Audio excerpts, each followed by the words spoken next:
चला तर आज आपण एका अशा मूलद्रव्याबद्दल बोलणार आहोत जे आपल्या कथेच्या अगदी केंद्रस्थानी आहे आणि ते म्हणजे कार्बन. वरवर पाहता हा एक अगदी साधा अणू वाटेल, नाही का? पण खरं तर हाच आहे जीवनाचा सिक्रेट कोड. मग चला याचा शोध घेऊया.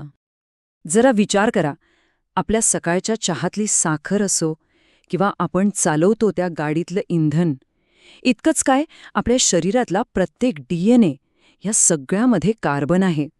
म्हणजे तो फक्त एक मूलद्रव्य नाहीये, तर आपल्या अस्तित्वाचाच पाया आहे. आणि मग हाच तो सगळ्यात मोठा प्रश्न उभा राहतो.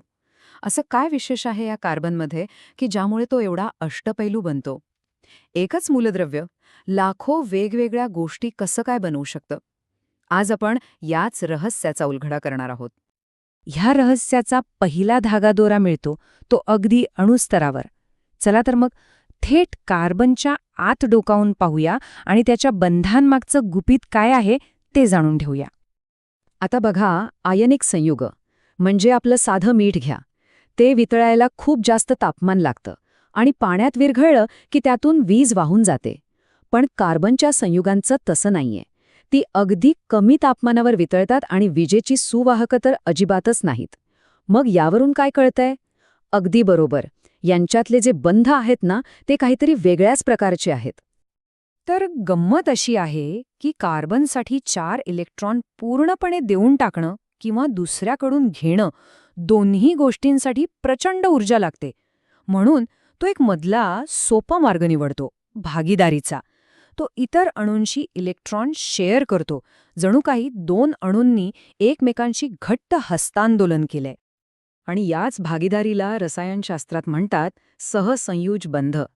इथे इलेक्ट्रॉनची देवाणघेवाण नाहीये, तर एकत्र येऊन स्थैर्य मिळवण्याची ही एक युक्ती आहे.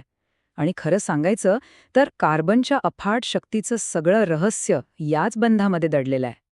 हे बघा, मिथेनचं उदाहरण, सगळ्यात सोपं कार्बन संयुग. इथे एक कार्बन अणू 4 हायड्रोजन अणूंसोबत आपले इलेक्ट्रॉन वाटून घेतोय. सगळे खुश, सगळे स्थिर.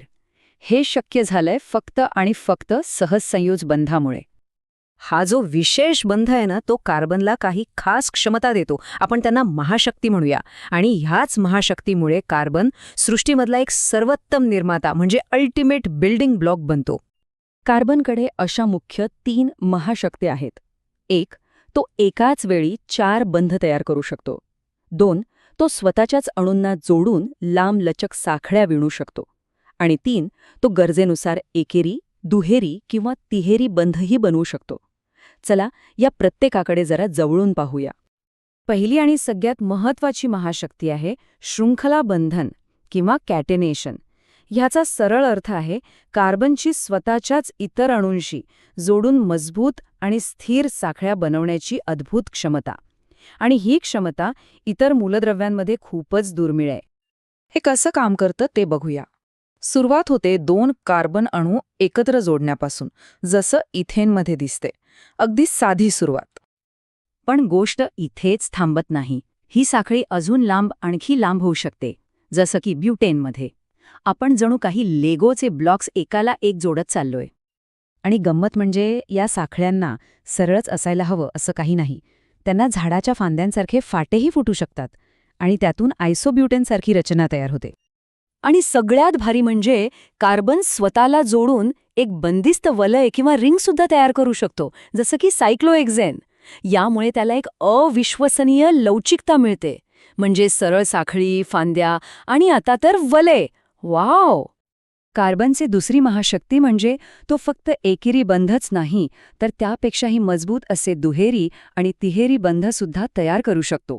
म्हणजे एका इलेक्ट्रॉन जोडीऐवजी 2 किंवा 3 जोड्यांची भागीदारी. यामुळे संयुगांमध्ये प्रचंड विविधता निर्माण होते.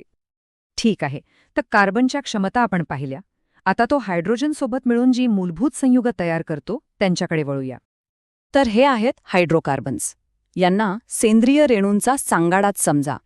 हे फक्त आणि फक्त कार्बन आणि हायड्रोजनपासून बनलेले असतात आणि यांच्यावरच पुढे जाऊन अधिक क्लिष्ट रेणूंची उभारणी होते.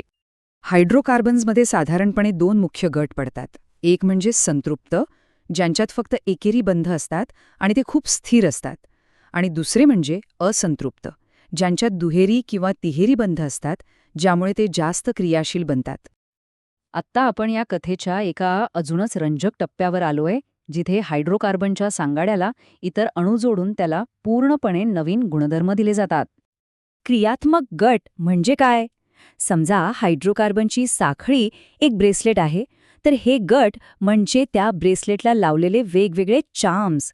तुम्ही साखळीतून एक हायड्रोजन काढता आणि तिथे हा गट जोडता, आणि त्या क्षणी त्या रेणूची ओळख आणि त्याचं काम पूर्णपणे बदलून जातं.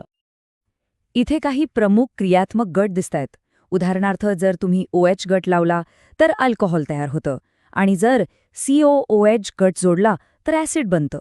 हे एक प्रकारचं अल्टिमेट कस्टमायझेशन आहे, ज्यामुळे अल्कोहोल आणि ॲसिडसारखी अगणित नवीन संयुग तयार होतात. चला, आता पुन्हा एकदा अणुस्तरावरून बाहेर येऊया आणि ह्या सगळ्या छोट्या छोट्या नियमांना थेट जीवनाच्या महाकाय रेणूंशी जोडून बघूया. आणि हे बघा, आठवतंय आपण सुरुवातीला एक प्रश्न विचारला होता? त्याचं उत्तर बरोबर इथे आहे. विचार करा, एका बाजूला आहे मिथेनचा एक छोटासा रेणू आणि दुसऱ्या बाजूला आहे अब्जावधी अणूंनी बनलेला आपला DNA. एवढा मोठा पल्ला, एवढी गुंतागुंतीची रचना, हे सगळं शक्य झालंय फक्त आणि फक्त कार्बनच्या त्या महाशक्तींमुळे. खरंच अविश्वसनीय हे सगळं. तर मग जाता जाता एक विचार मनात येतो. जर कार्बनसारख्या एका साध्या मूलद्रव्यामध्ये एवढी प्रचंड निर्मिती क्षमता असेल, तर भविष्यात त्याच्या मदतीने अजून कोणत्या नवीन आणि अद्भुत रचना तयार होण्याची वाट पाहत असतील? या प्रश्नावर विचार करायला नक्कीच पाहिजे.